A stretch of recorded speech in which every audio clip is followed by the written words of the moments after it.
It's time to jump into the luxury imports of Bowling Green, BMW, Mercedes, Sports Webb, with your host, Brian Webb. Also starring Vegas Frank and Against the Odds, brought to you by JBK Network Consulting. Bowling Green Fireplace and Grill presents WKU Lady Tops golf coach and PGA teaching professional Adam Gary in Gary on the Green. It's The Good Fit with Jeremy Harris and Sports Webb baseball analyst Danny Hartong from First Step Orthotics. WKU Sports Analysis with Garrett Browning, plus the Culver's High School Player of the Week. And all phone interviews and guests appear via the Linux of Bowling Green Hotline. Now, from ESPNKY.com, here's your host, Brian Webb. You heard it right there, folks. Time for the Luxury Imports Sports Web, and I am here for the 250th episode. I cannot believe we've done 250 episodes. I'm joined by my co-host and Major League Baseball analyst from First Step Prosthetics and Orthotics, 31W Bypass next to Batteries Plus. They'll help you take that first step. Danny Hartung, what's up, Liam? What's going on, brother? You doing all right? Liam. All right, man. Yeah. Man, 250. 250, brother. And a quarter of the way through the season already. Oh, that lines up good. Isn't that crazy? A lot of 25s, a lot of quarters. Indeed. A lot of quarters. And a lot of quarters. We saw a lot of quarters last night in the NBA. Frank and I will talk about that later. Vegas Frank. I got Billy Tom Sargent on tonight. Wow. Big WKU ace. Can't wait to hear from him. And then we've got, obviously, you yourself, as always, a staple on the Sports Web. Thanks, man. Thanks. We're going to talk a little baseball real quick with you. But before we get to that, we got Natalie Noble and also Sydney Cassady. They just won their fourth region title in doubles. They're like the outstanding. Like Serena and Venus. we got them on along with their coach, Mr. Chad Young. He's going to join us too. Looking forward to that. And then we're going to turn it over to the G-Man, who's already out there getting ready to call this Warren-East Lady Raiders game, which they've lost one game all year, Danny. That's pretty amazing. That is amazing. I mean, high school sports of any kind. That's game. Crazy. Lost one game. And they play a lot of softball. They travel. They do the spring break. It's amazing. Got a great coach out there in Philip McKinney. Wow. Yeah, one game. So we're going to watch them. We're going to try to ride them to the state tourney. You guys are the first inning sponsor there on Garrett's Live Reads. Maybe I'll do a new spot one of these days. Yeah, we'll get you in here. But your voice sounds so good it could be redundant, and everybody's still going to smile. What's been redundant in Major League Baseball? Nothing's redundant. I mean, but the cream's now rising to the top. The Chicago Cubs are playing amazing baseball right now. They're leading the Central, and Houston looks unbeatable. That line is just murderer's row anymore. New York Yankees continue to be a walking mash unit, but they're still winning. The Boston Red Sox have turned it around quite nicely. They're about 5 games above 500 now. And the teams that I expected to be in the cellar are there. Baltimore is just a futile baseball team. How they even want to get out on the field. And I apologize to any Baltimore fans out there, but they've given up 97 home runs this year already. They're on a record pace.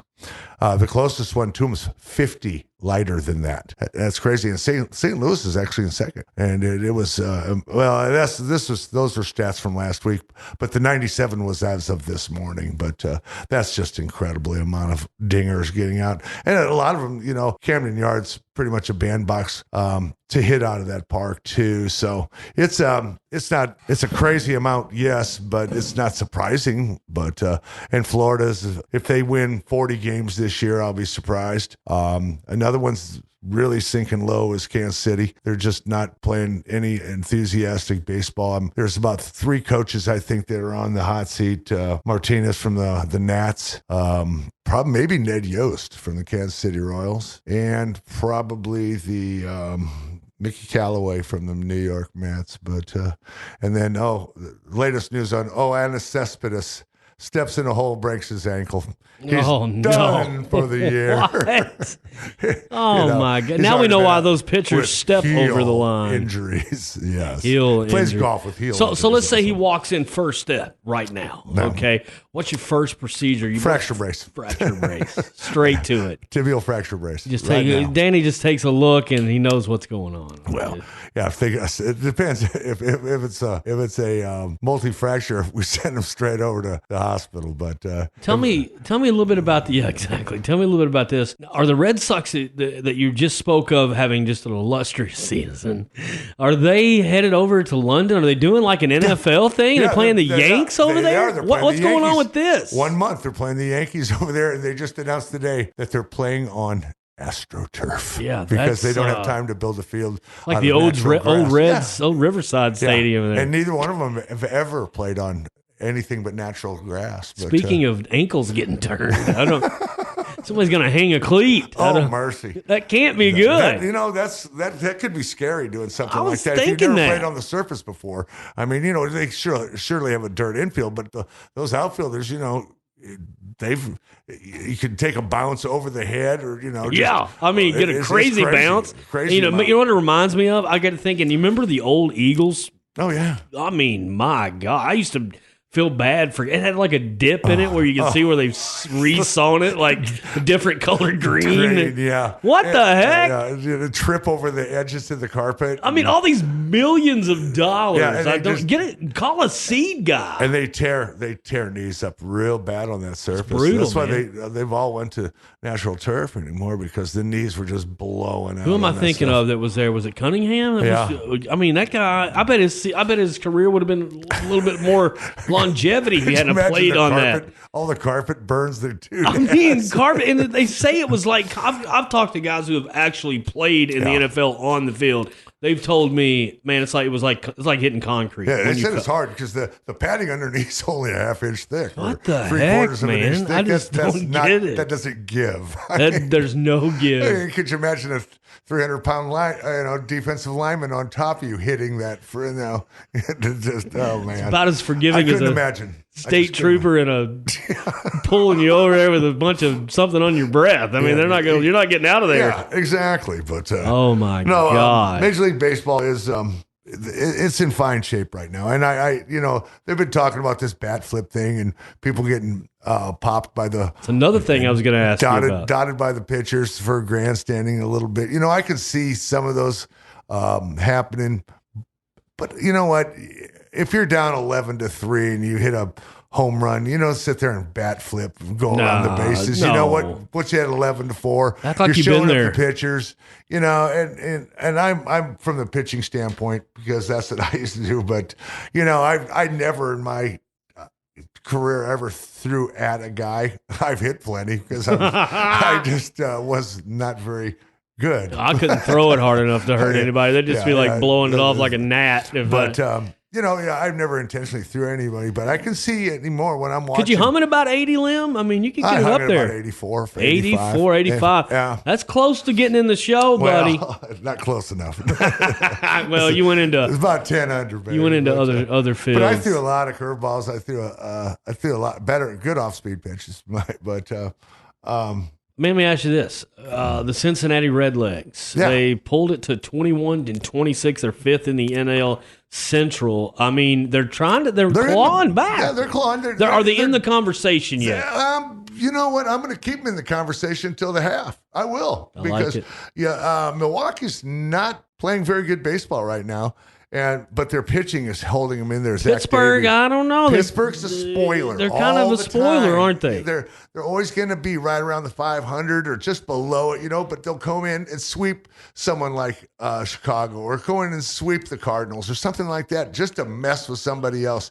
I don't think they have the caliber to win first or second in that league, and I believe there'll be two teams coming out of the Central for the Central leader, and then I believe the wild card will come out of the Central as well. Well, that's good news because that gives you a little bit of hope for the Reds. And you like Chicago's setting up there 7 games up. I mean, 27-18, and then you've got the Cardinals are going to come around, right? Oh yeah, they're going to come around. But once again, their problem is this year is their pitching. Their arms seem to be a little bit tired already. But I read a deal on this Derek Dietrich from Cincinnati Reds, and this guy is a character. He is. He painted that mustache on. He's crazy funny. What they did the throwback, he did the handlebar Raleigh fingers like mustache. That's the greatest. He dressed up to be the beekeeper the other night. That was him. Yeah, that you told me about that. Was him. That is the funniest. You got to love a guy like Dietrich, man. He turned off the lights at Oakland Stadium and took him 90 minutes to get back on.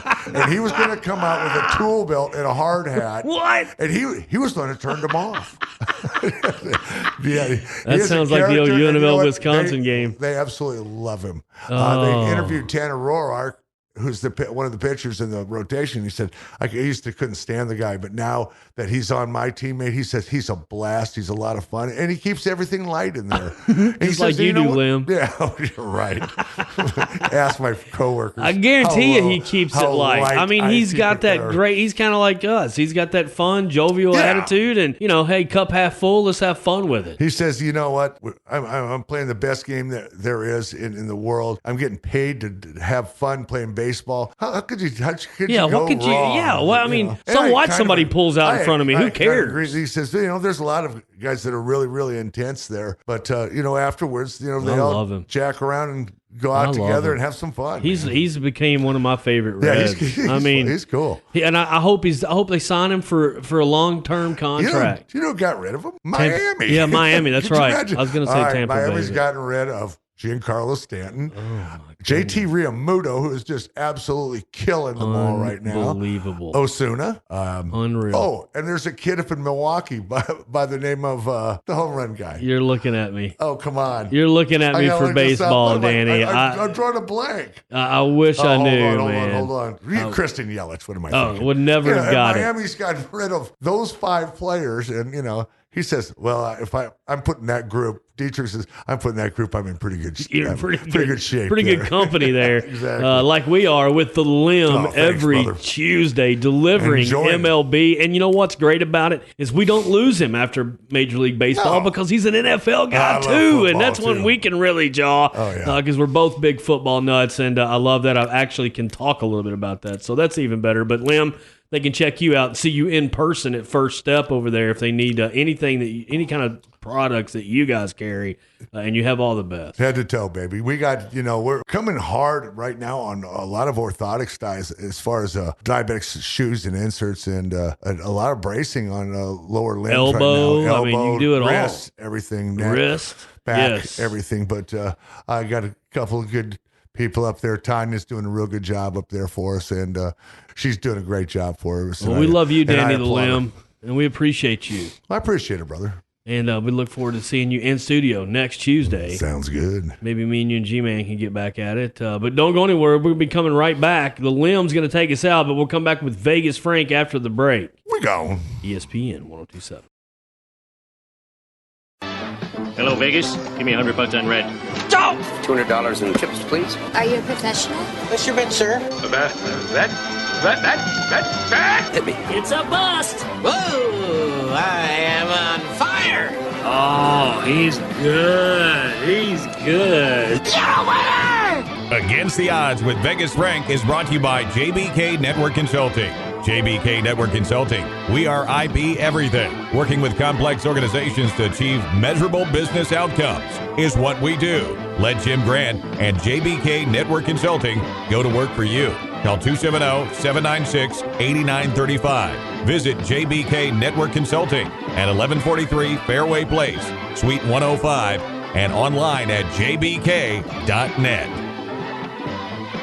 You heard it right there, folks. Against the Odds, Vegas Frank, all the way from sunny Las Vegas, Nevada. Got him on the LineX hotline, LineX Bedliners. Roger Gina, check him out there. Louisville Road, Porter Pike intersection. Protect that truck. And you like to protect your wallet when you go into the sports book, Frank, because it's all about not making deposits, but getting back, I don't know, whatever that's called in the banking world. Yeah, I'm not familiar with it. I'm just familiar with blowing a lot of money. I'm familiar with that term. That's where I was going. Yeah, man, they didn't build those monster casinos on a bunch of winners, did they? No, there's not a lot of genius handicappers. There's, there's a lot of guys they claim to be geniuses. Yeah. But if you're telling a lot of people that you're very intelligent, you probably aren't. That's usually the case. Hey, I'm really, really smart. Okay, man, cool, cool story, bro.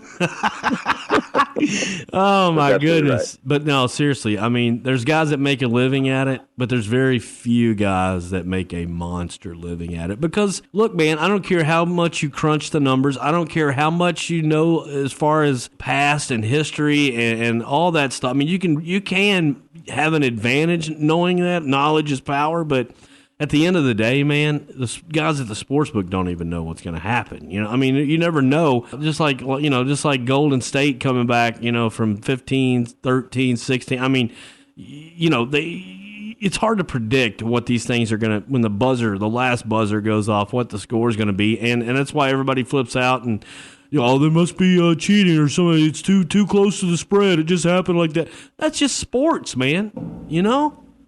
No, you're right. It is just sports, and I mean, people. I mean, it sounds like a lot of times that people come across as being just a little bit bitter.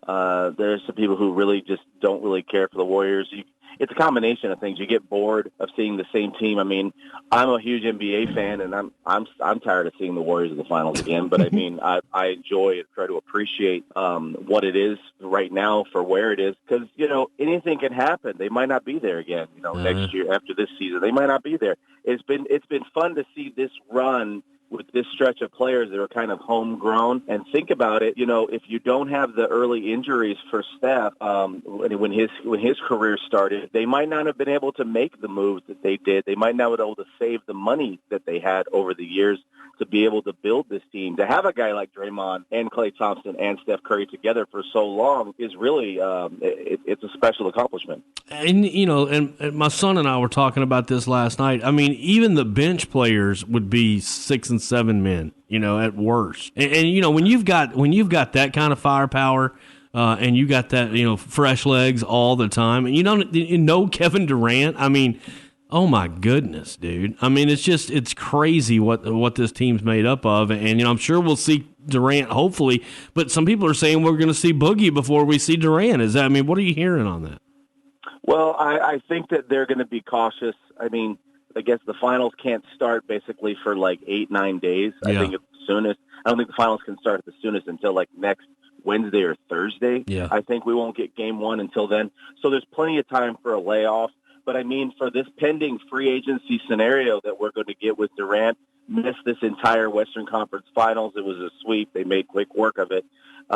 This is a potential nightmare scenario, I think, if you're Kevin Durant, because now this team starts to feel like, well, we can kind of do it without you, and if Durant is starting to feel like, oh, I'm going to see if I can move historically, what Durant would be able to do, if he's playing in this finals, they're going to win the finals pretty much regardless. If he's 50%, they're going to win the finals. But if he can go and he plays it, gets 3 finals MVPs in 3 seasons, no one's done that. Not even Except LeBron. For like Jordan. Yeah. No, Jordan, he's Shaq. That's like that kind of neighborhood. Sure. Nobody's done that. And to be in that scenario, to be able to come back for a 4th title, it's a 4th title in a row, 5 out of 6. It's ridiculous. It's historic. So he has a lot of pressure on himself for his own legacy, whether or not he wants to come back. I didn't think of that. It's a very interesting offseason coming up. Man, you're right about that, and we're going to see a shift. There's definitely going to be some changes coming up, but I mean, let's talk a little bit about Portland, because and the only reason I want to say anything about them is because Myers Leonard, we saw him come to life. That guy, he's got some game, man. Where did he come from? Hey, the guy woke up. I mean, he's been a talent. Not really featured just as much because of just rotation and everything that's been going on over this past season. It's been much more focused on. I'm trying to think of the guy's name that got hurt. Jurkic. Yeah, Jurkic. Yeah. And, he had injuries, and he was obviously kind of a focal point for their offense. And then they tended to lean more on McCollum and Lillard, obviously, but and Zach Collins, a kind of like emerging. Yeah. So Myers Leonard kind of got lost in the shuffle. He did. But this is a team that's made major strides. I mean, after, back-to-back first-round exits, to be able to get to the Western Conference Finals is a big accomplishment. And Portland's not going anywhere. They're still growing. Yeah, they're good. This is a team that is going to challenge them, and I think that's a team that can challenge the Warriors next season. Yeah, I agree with you right there, especially if we see a little bit of a changing of the guard of Golden State and they become a little more human. Definitely going to be able to challenge them. But I tell you, you just got to give hats off to Myers Leonard. I mean, 30 points, had 25 in the first half, Frank, gobbled up 12 boards. I mean, had some assists. I mean, this guy, just a career game. They said not even in college or high school did he have a game like this. So, I like to see the emergence of future stars, and I think we saw one last night in Myers Leonard. The guy can knock it down from long range. No, you're right. I mean, and it's the way that the NBA has sort of evolved in this sense in the last 4 or 5 seasons, is that we've seen big guys get confident, more and more confidence with the outside shooting, with the perimeter game, and it's just another weapon to the arsenal of these guys. I mean, he's fluid. He has really good footwork. The shot has improved a lot, and it's great. It's really fun to watch, and really excited to see Myers Leonard kind of go to that next step even more so in the future. Well, I mean, we can already say it. We're going to see the Bucks taking on the Warriors, and I'm going to say, I mean, I hate to say this, but I think it might be 4 games and it's over. Yeah, I think it's going to be like a 5 or 6 game series, just because I think that the Bucks have enough talent. We've spoke about this before about the Bucks being, they can score. It's just, can they score that many games, much in, consecutive Can games? Giannis score 90, yeah. Frank? Can Giannis score 90? He's going to have to if they're going to be in this situation where they would win. I mean, he's going to have to do, pretty much everything. The thing is, too, is that for the Warriors, and I know I sound like a broken record when I say this, and I know that we've talked about this both on and off air. The Warriors' best 4 or 5 minute stretch when they're on and everything is fluid with the passing is better than anybody else's quarter.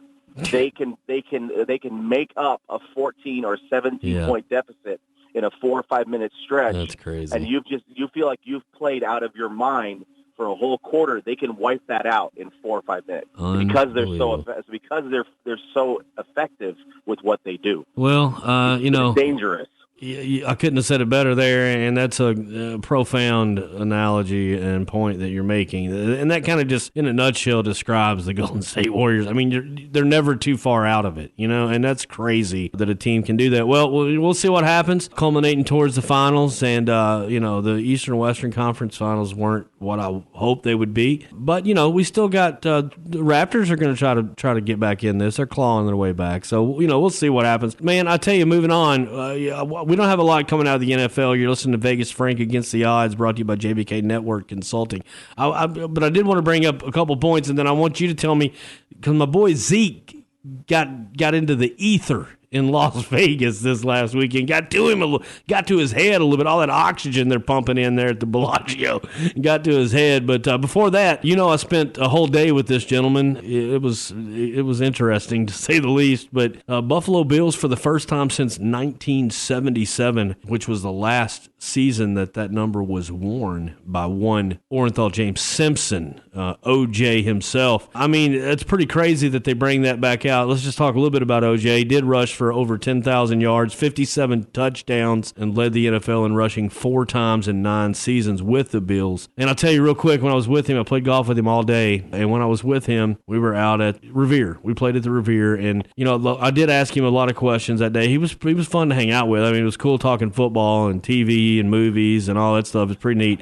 But I asked him, I was like, when you got drafted, he's like, I forget the Bills coach at that time, but he said, come on up here and go through a little bit of a 2-day camp or something with me. He's like, OJ told me, he's like, nah, man, I told him, nah, man, look at the film, man, you see me run the ball. I was like, holy cow.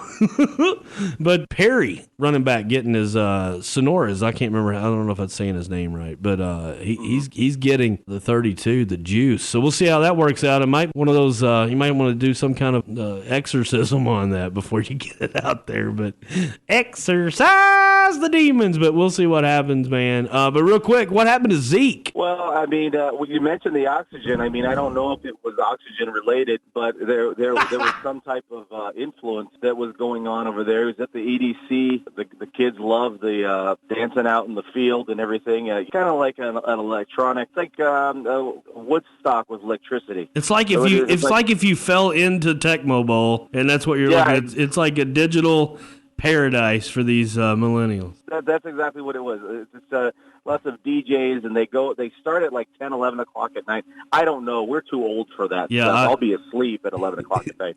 But they're out dancing and whatnot, and, Zeke is there, and something happened with a girl that he was there with, a young lady he's there with, and it didn't look good, and, everybody's got cameras, so there's thousands of eyes everywhere, and then he pushed a security guard and everything. The NFL is investigating. Oh, no. And he's already got, his situation. He already had that 6-game suspension a couple years back. Yeah. So we don't want to see this happen No. with Zeke. We like Zeke. We like him jumping into that Salvation Army bucket. Yes. And, looking like he's eating a giant bowl of cereal or whatever he's doing. I like to see that kind of stuff.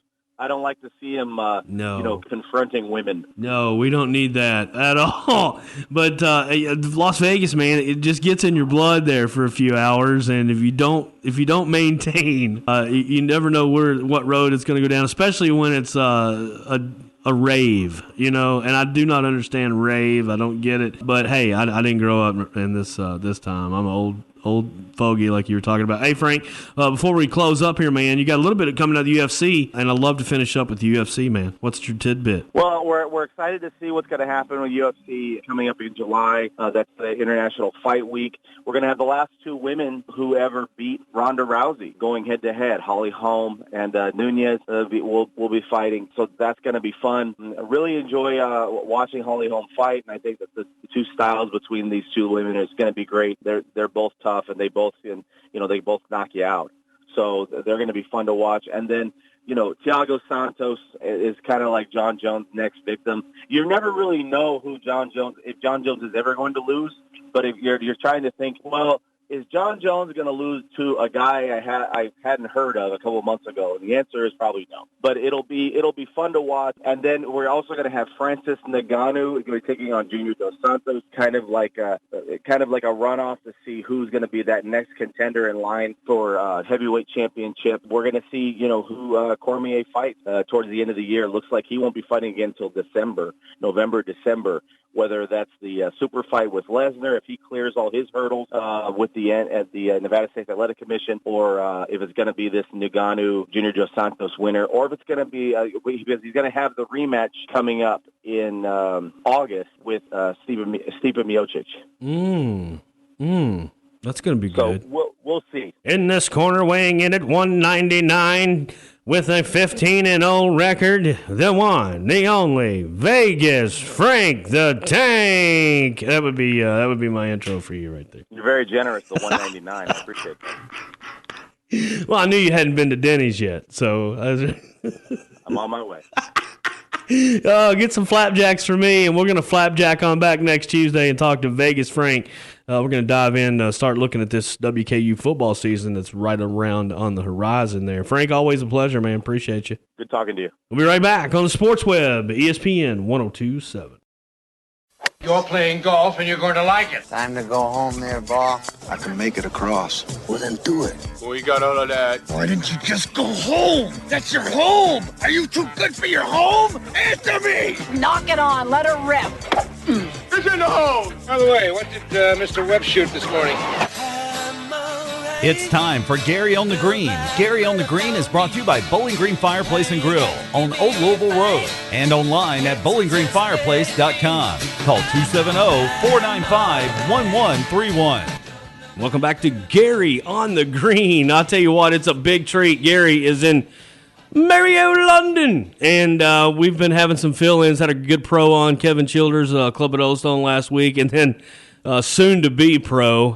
He's definitely a pro in my eyes. Billy Tom Sargent, WKU Hilltopper, just blazing a trail that's going to be hard to match in the coming years at WKU. Got him on the Line X hotline. Billy Tom Sargent, what's up, man? How's it going? Thanks for having me. Oh, are you kidding me? This is an honor, man. First of all, just watching you from the car seat on the radio or on the TV screen or whatever you're doing, checking you out online, you're everywhere, man. And Conference USA holds you in high esteem. The Hilltoppers hold you in high esteem, and everybody in South Central Kentucky that knows who you are do. And you just came off exhilarating moment to where you force a playoff. I think you were down at the Georgia golf course down there, and I can't remember exactly what the yardage of that course is and how hard or easy it is, but all I know is you forced a playoff and take this thing all the way home and going to play in the NCAA tournament. I mean, it's just hard to believe the things you've accomplished at Western. Just take me through this season, just a good synopsis of it, Billy Tom Sargent. Okay. Starting out the season, new head coach, Coach Metz after Coach Hatcher passed away. So I know he's going to take a little bit of time to adjust and kind of get the feel of having a new coach and, different things here and there. And so spring season started off a little rough for me. First two events, played pretty poorly. As the fall kept going on, started playing a little bit better, and then won the last tournament of the fall, which, kind of gave me a little momentum. It was a pretty rough fall until that tournament, so it just gave me a little bit of edge going into the spring semester and kind of get my game where it needs to be. And then, spring season came along. Everybody was playing good. We had a really good spring as a whole. We've had the whole spring was a really big success. We got our team ranking up to 87, which is the lowest it's been in I don't know how long. And everybody on the team just was really starting to play well. Man, it's just amazing the things that you've done. I like to call it the surge of the Sarge. Your NCAA D1 career has basically been the surge of the Sarge, and I love it because it gives us something to talk about in other sports besides football and basketball that we're always jawing about on this show.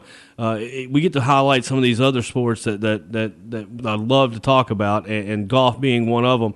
And you've been at the top of the news bulletin, man, the last 3 years, and it's just been amazing. And you have so many accolades. There's no way I can get through all of them, Sargent. But I'm the one I wanted to 5 wins as a top. I mean, come on, that's insane. And then you've got 54-hole lowest score total in the history of the program, 210 there that you shot just recently to get into this NCAA, and that's a 71, 69, 70. I mean, 3-day unbelievable total. Georgetown, Kentucky boy, Scott County. What's in the water at Scott County, man? I don't know. It's the biggest public school in the state, and we got really good sports programs. We got a good basketball team, football team. Oh yeah. Just a really good school. Good at everything. Bill Tom, and listen, I love how you mentioned Coach Hatchett. I knew him, didn't know him super well, but knew him.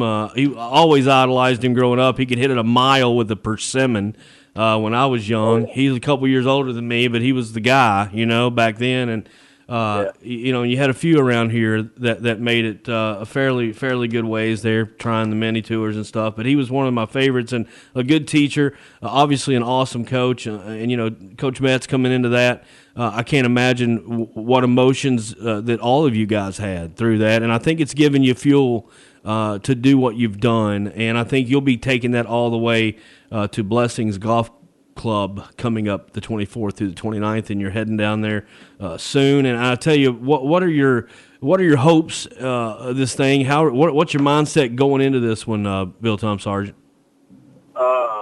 Mindset is just going to be the exact same that I had for regionals. Just be thankful that I'm there. Enjoy my time. Enjoy the moments. Just try to play solid golf. The course in Georgia was a really tough course where it didn't take a super low score to, win the tournament, but it's just patient golf. You just want to make a bunch of pars. Just try to make a bunch of pars, hit the fairways, hit the greens, and 2-putt, and then, every once in a while you're going to have some birdie looks, and then just capitalize on them when they come, and just limit the mistakes. And that was the biggest thing I did down in Georgia. That was probably, I think I only had 8 or 9 birdies for the event, which was pretty low for a 3-day tournament. But I just tried to limit the mistakes and then made the birdies when I can.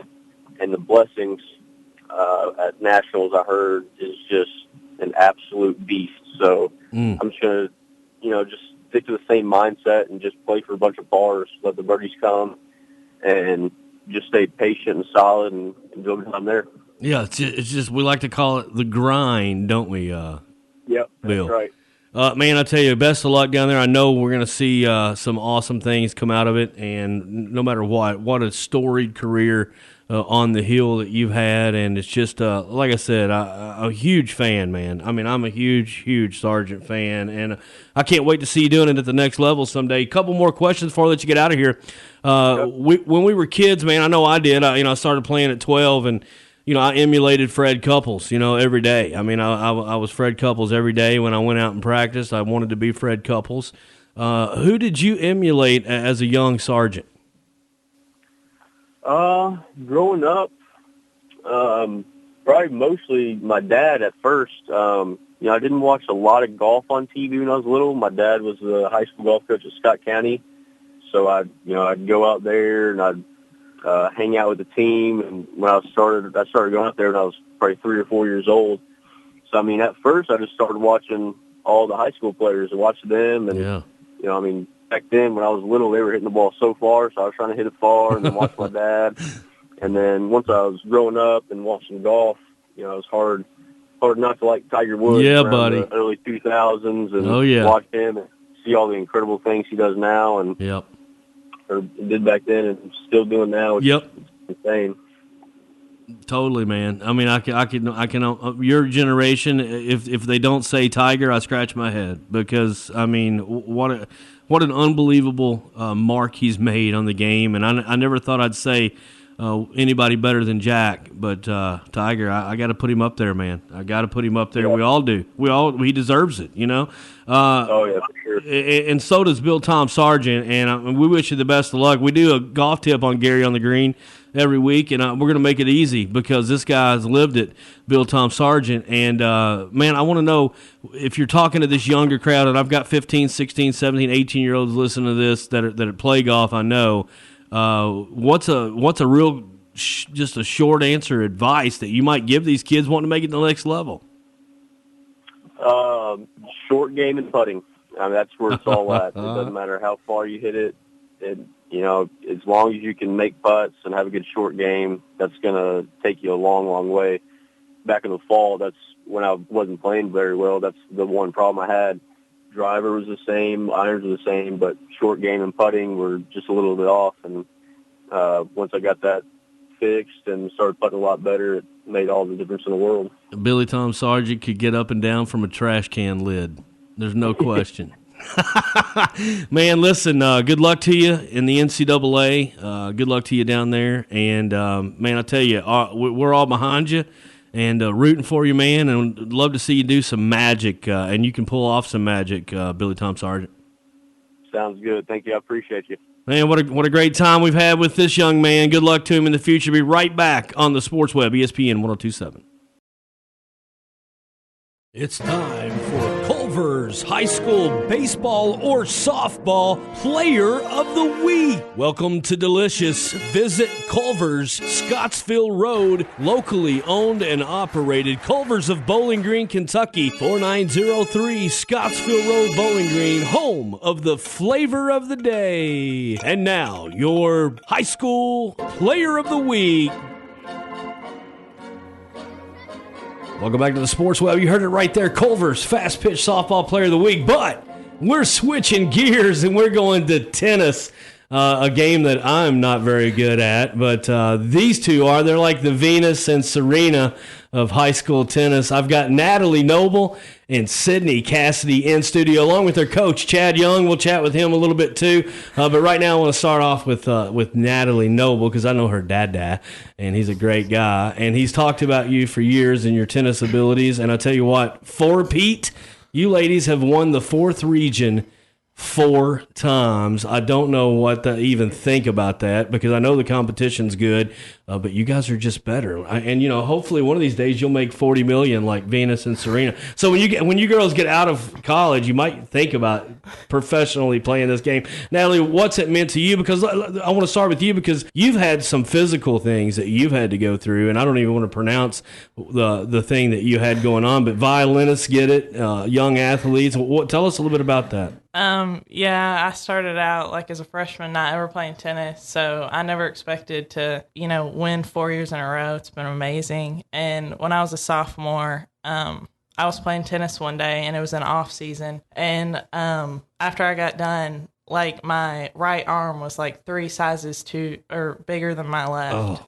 So I went to the doctor not expecting it to be a blood clot, and it was, and it's called Paget-Schroeder syndrome, and it was from my clavicle to my elbow, and so I had to get my first rib removed, and just thank goodness that it was an off season because I did have to take a break from tennis for a little while, but it was an off season, so I was back and ready to play. It didn't slow you down any. That's pretty amazing. I remember when you were going through that and had to go to Vandy and talking to your father about it. For those of you listening, one of our sister shows on our outdoors night is the Rock Castle Gun Show, and young Natalie is the daughter of one Nick Noble, which is awesome. Well, one of my favorite guys out there. Sydney, oh my goodness. First of all, when Natalie was getting the surgery, were you worried about your partner not getting back? Because you guys are a dynamic duo. No, I really wasn't too worried about it. I knew she'd be fine. You know she's tough, don't you? How did you get started in tennis, Sydney? I was in 6th grade, and my sister was playing at South Warren. She started her junior year, and so I just wanted to do what she was doing, so I just started. And no better place to do it, South Warren, because you guys win everything. So why not make tennis also one of those sports that you win? But first of all, what's it mean to you to win one, region, to win 4? I mean, put that into your words. I mean, the first one was definitely not expected. That was insane for our first year coming out together. But 4, I just still just don't really believe it that we could do that together. Yeah, that's pretty amazing. And you did it in fine fashion. I think your last match, and Chad, you can correct me if I'm wrong, but it looks like you guys took down Greenwood. I think it's Christy Lynn and Kate Young. They're 6'2" and 6'0" to take home number 4. Coach, we got Coach Chad Young on. Coach, first of all, what do you think about this dynamic duo, and what are you going to do next year? It's a good question. They've been really fun to coach, and when you win as freshmen, as a coach, you kind of wonder, wow, how many years can we win this? And they won't tell you. They were really nervous about winning their sophomore year. I think the sophomore year was their toughest one because it's a totally different ball game. The second year we were kind of expected to win, and we kind of had to deal with that pressure that whole season. And that was, I think they would agree, that was the hardest one to win. We kind of had to fight through some stuff their sophomore year. Then last year, their junior year, we played a team in Greenwood that we had lost to in the regular season, and we just absolutely came out and dominated them in the finals. And then this year, it was kind of expected. They hadn't lost more than 2 games in a set to anybody in the region this year. Yeah, that's pretty good stuff right there. And Chad Young, you built a heck of a tennis team out there at South Warren, man. And it's just one of those things to where you get it in your blood. You've got tennis is in your blood. You have a passion for it. I think you played in high school, right? You're pretty good yourself, from what I can remember. And to be able to go through life and kind of pass on some of your great traits that you've had as a tennis player, and to see it instilled into young ladies like Natalie and Sydney, it's got to feel good. Yeah, it is, and we built a great program, and we've got a lot of great kids, and it also helps when they have siblings. I coached both of Sydney's older siblings. I've got Natalie's younger brother. He plays, and we've got a couple families where we've had multiple kids, and winning breeds success, and we've had a lot of success since we started in 2011, and that's just continued to build, and it kind of has culminated with what these two young ladies have done the last 4 years.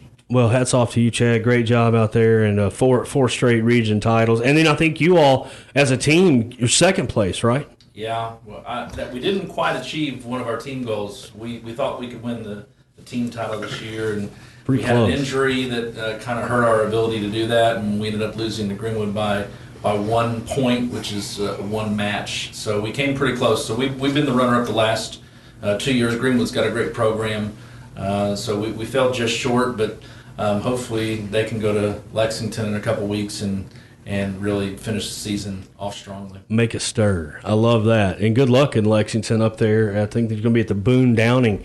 I'm sure that's a nice facility. I think that's the name of it. I'm not sure. I'm not a big tennis guy. Matter of fact, I couldn't score you. I know that love is zero, right? And that's right. In love zero, just like in life. No, I'm just kidding. But let's talk a little bit about, let's gravitate towards the close here, because I definitely want to highlight off the court.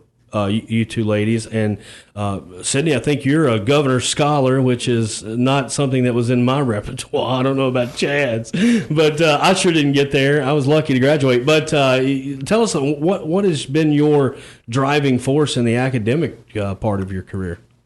Well, I'm the third child, so my parents didn't know what to do with my sister, so she wasn't that successful in the academic realm. So hopefully she's not listening. They wanted to do everything opposite of what they did with her. I get that. So I totally get that. The old reverso. I like it.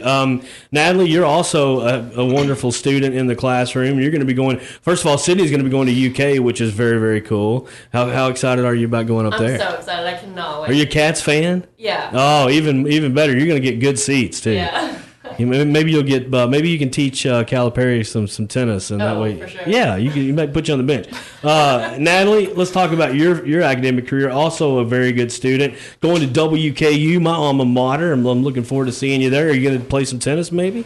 Yeah, I'll probably play on the club team or something. But I'm also gonna do sorority rush and stuff like that. Oh, have you got your eye on a certain sorority? No, I'm just gonna see which one. I was a Sigma Chi Western, so it was the Chi Omegas, the AO Pi's, the AD Pi. I'm trying to think if I can stereotype you. I kind of see you as an AD Pi. I think kind of stands out, man. And I'm pretty good about that, categorizing those. Sydney, you're gonna get into Chad. You got something you want to add to that? I was gonna say they're both very good in the classroom. As all our team is, we got the numbers on that, and very good. I think 8 of our kids have a 4.0 grade point average. Nice. We have nobody below a 3.0 grade point average. Wow. So we're extremely proud of that. Very good. These two are good in the classroom, but they're also really active in the community. Yeah. And they've been active pretty much their whole high school careers. Well, and I'm glad you alluded to that fact, Chad, because I wanted to talk about Natalie. Now, she's done this before, but Sydney going to be going, and hopefully you'll get into some kind of a tennis situation where you can maybe play like a Sultan or something for a couple million. But basically, you can sandbag it. But no, you guys are headed to Guatemala, which is just down the road, coming up here this summer. But it's a mission led by Natalie Noble here, and you all are going. Tell us a little bit about this mission you're going on. Yeah, last year, me and my mom started a group called Atalanta Angels, and last year was our first year we took 17 people down to Guatemala, and we take them down for a week, and we just do mission work. We build stoves and give people water filters and build a house for a family. Oh, my goodness. I'm so excited because I get to bring Sydney along this year. That is so cool. So it'll be really fun. Well, I got a feeling that if there's a competition on who gets the most H2O out or who does the most building or woodworking, you two are going to win. So my money's on you down there in Guatemala. But listen, hats off to both of you for doing that. Sydney, are you excited about experiencing this with Natalie? Oh, yeah, for sure. That's great. I wanted to talk about that. So here's where we kind of finish it up. What is in store, Natalie? Going to Western after your mission, what's in store for you in your future? I mean, do both of you girls want to continue your tennis career in some form or fashion? Maybe being a teacher like Coach Young is, or I mean, what would you like to do with this talent? Yeah, I definitely want to continue tennis. I mean, I think it's a sport you can play forever. So I definitely want to, continue and get better and play in leagues and stuff like that. Well, you're an amazing young lady, and I mean that from the bottom of my heart. Sydney, you as well. What are you going to do with these tennis talents? I haven't really thought about it. We're just going to see what happens. Both business majors, so I see maybe owning a tennis complex. Maybe there you go. You could that could be a side job. You could be Nat and Sydney's. I wish I knew more about tennis, Chad. You probably could have put a funny platitude in there, but folks, we really appreciate having you on Sports Web, and it's been an honor, and it's just amazing to see what's culminated in your high school tennis careers, and it's great to have your coach with you today. I know you had a couple other people that you'd love to have been able to highlight, but you all are the stars of it. It looks like you're the star of the show. I mean, 4 fourth region titles, unbelievable way to go, and thanks for being on Sports Web. Thank you for having us. Thank you. All right, folks, we're going to send it over to Garrett Browning, G-Man, Warren East Lady Raiders getting it done right here on ESPN 102.7. Thanks for listening to Sports Web. See you next Tuesday, ESPN Radio 102.7.com.